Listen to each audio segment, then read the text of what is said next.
يلا نعمل فطاير باللحمة، فطاير بجد تحفة تحفة تحفة. شايفين الشكل عامل ازاي؟ يلا هعلمكم ازاي تعملوا الاشكال دي.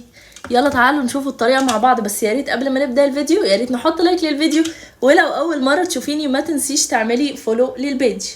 يلا نشوف الطريقة. ده كيلو من الدقيق، حاطين عليه معلقتين من السكر ونص معلقة من الملح وكيس من الخميرة ومعلقتين كبار من زيت الزيتون، وعجننا بكوباية من اللبن الرايب دافية. مية بقى للعجن بقى على حسب ما الدقيق بتاعك ياخد. اعذروني ان انا ما صورتش الخطوات دي لان انا متأخرة، والمفروض ان الحفلة كمان ساعة. هنا كنت عصقت اللحمة تعصيجة عادية خالص، وكنت ضايفة لها فلفل الوان وشرايح من الطماطم، وبهرتها بملح وفلفل بس يعني، وما بهرتش باي حاجة تانية خالص، هو البهارات العادية بتاعتنا. النهاردة بقى انا هعلمكم ازاي تعملوا اشكال للمعجنات. الاشكال بتاعتنا بسيطة جدا جدا جدا زي ما انتم شايفين، اللي هو بناخد كورة صغيرة من العجين وبنفردها، وبناخد نص العجين نحط فيه الحشوة، والنص التاني بنعمل الشكل زي ما انتم شايفين كده. وده اول شكل معانا هنحطه على صينية الخبز.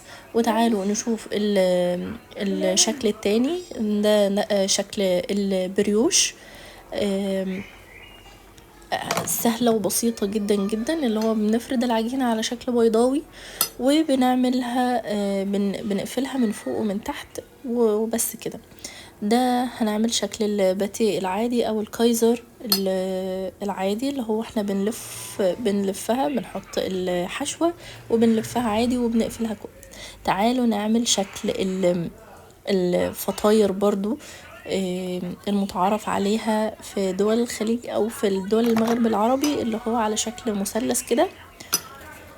وده نوع برضو من انواع البريوش. ده هنعمله على شكل، هنقفله من الاربع زوايا كده زي ما انتم شايفين مع بعض. التشكيل يا جماعة التشكيل سهل وبسيط، هو احنا محتاجين بس ان احنا نركز في اننا نعمل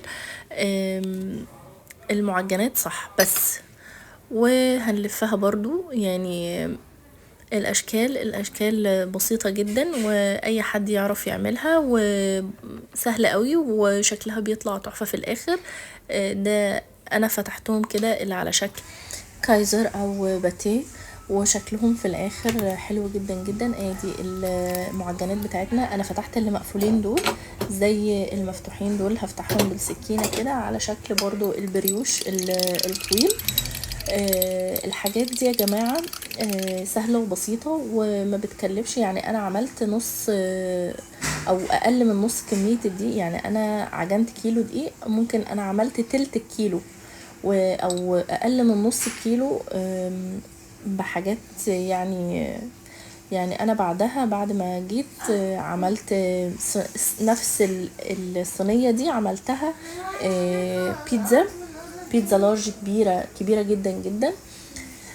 طبعا احنا عملنا البيض واللبن ضربناهم مع بعض ولمعنا بيهم العجينة وحطينا سمسم من فوق. ودلوقتي هندخلهم الفرن لمدة ربع ساعة، وهنفتح اخر 5 دقايق الشواية من فوق علشان ان هم ياخدوا اللون القمر ده.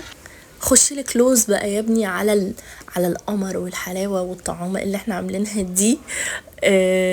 المعجنات زي ما انتم شايفين اللهم بارك طلعها حلوه جدا جدا. ممكن ان احنا نرشها ببخاخ ميه، بس انا طبعا كنت مستعجله. سهله وسريعه وما اخدتش وقت. يعني احنا اخدنا اقل من نص كيلو دقيق وعملنا الكمية دي. انا هوريها لكم نشوف بس.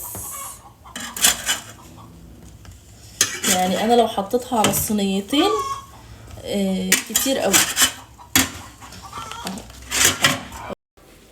ودي الكمية اللي احنا عملناها بأقل من نص كيلو من الدقيق، وطلع معانا الحاجات الحلوة دي. وكان ممكن برضو ان احنا نزود عليها جبنة موتزاريلا. وبس كده يا ولاد، اتمنى يا رب ان الفيديو يعجبكم. ما تنسوش تعملوا لايك للفيديو.